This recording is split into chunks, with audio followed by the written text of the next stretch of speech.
Hello. I was listed as the original Republican candidate after a picture of me raging at Steve Israel at the town hall meeting made Newsday, and running a campaign with national attention.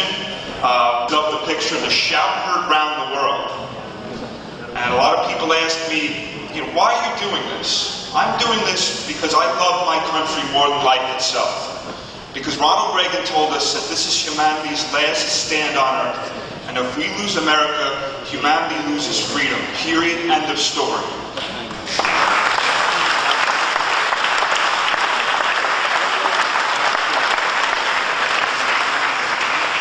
Now, in my lifetime, I've watched this country go from leadership of a great man, Ronald Reagan, that said if we ever forget that we're one nation under God, we'll be one nation God under. We've gone from that to Barack Hussein Obama writing in his book that I guess if it came down to it, and there was a conflict and the winds changed, something along those lines, between the Christians and the Jews and the Muslims, I guess I'd have to stand with the Muslims.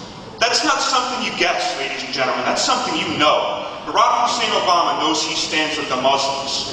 New York was attacked on 9/11. Our friends, our families, our loved ones, hurt, killed, died, still dying, because they were told the air was safe to breathe by Christy Whitman, who, by the way, should be penniless and broke, and everything she's worth and everything the EPA's worth should be funding these 9/11 first responders. Now, I'm asking you to judge me, not based on my words, not based on my platform sheets, but based on my actions. When the Democrats wanted to bring the 9/11 trials to New York City, I went down there with a video camera and I represented the people, and I interviewed 7 different people, including a fireman and a veteran, and I said, if you have anything to say to Obama, to Eric Holder, you say it. And the video actually wound up on a support site for Obama, and it was a battle we won. We beat that, the trials did not come to New York. Now in May, I went to a civilians pettit trial at Otla Church in Harlem that was put together in conjunction with the American Grand Jury Association.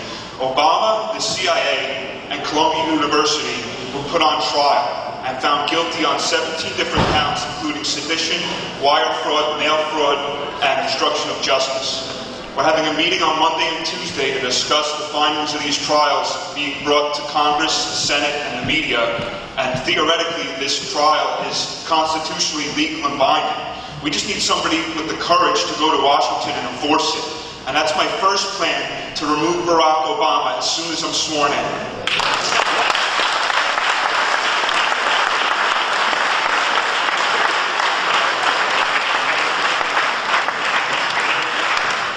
My second plan that's going to work in conjunction with that plan is to remove him via a process of annulment that's been used on senators before that were found ineligible to hold office for one reason or another. It reversed every vote that that senator had cast. So if the bill had passed by 1 vote, the bill became null and void.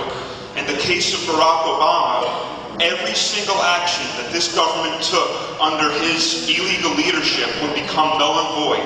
Not only can we take this country back, we could take it back now, and we could reverse everything that this socialist, even worse, this globalist that props up Islam while he destroys Christianity and Judaism has done. We could reverse it all. We just have to have the courage to do it.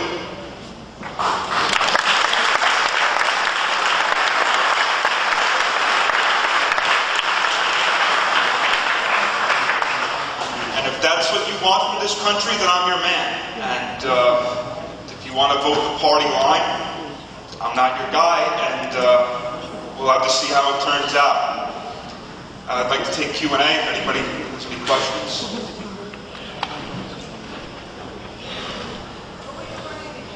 I'm up against Steve Israel, man. Yes. What would you say to voters who are concerned that you might possibly split the vote and send the elections toward the Democrats? I would say, do the research I've done. Look at the statistics. Steve Israel has gotten literally double the votes of each of the 3 Republican candidates that have been put up against him.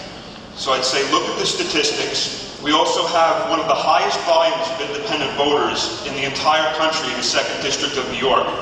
And if you study what's going on in the rest of the free world, minor parties are rising up. A man named Nigel Farage won by 119 votes with a party called UKIP about 15 years ago in the UK. and now the people actually have a real choice in their elections. When their establishment conservative party lets them down, the people vote UKIP, and UKIP has quickly risen to be a major party there.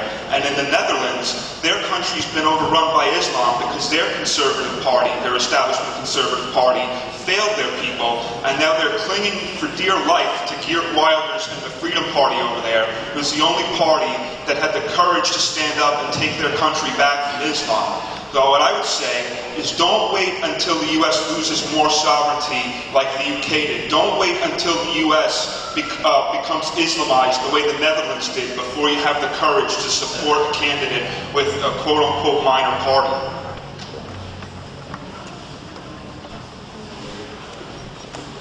If that's it for the questions, I'd just like to... Oh, yeah.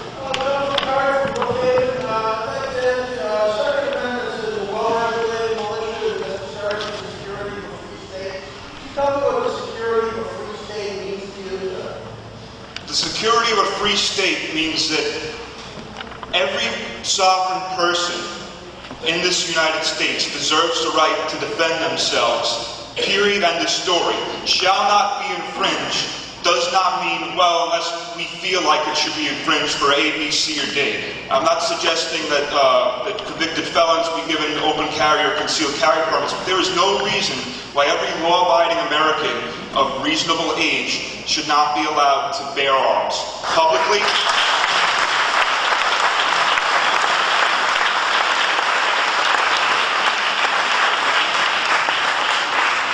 Publicly, privately, open and concealed carry. I'm not looking to just defend our constitutional rights. I'm looking to take them back because we've lost a good deal of them.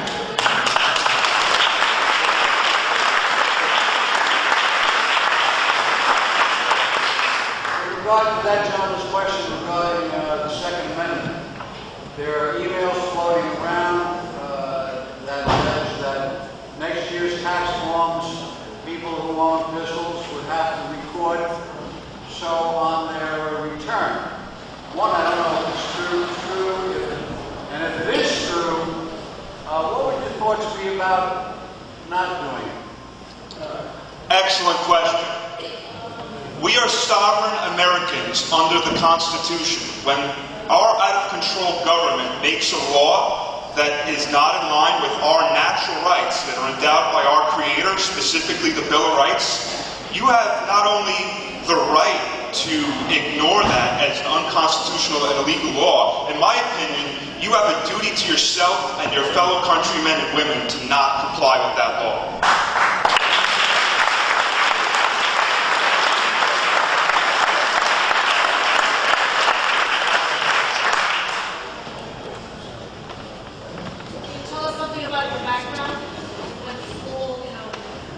Well, I graduated Bethpage High School in 1999, and a former citizen statesman himself, Mr. Thomas J. Duffy, I guess sowed the seeds of liberty and freedom into me. He was a very staunch conservative, pro-life, as am I, pro-Constitution, as am I.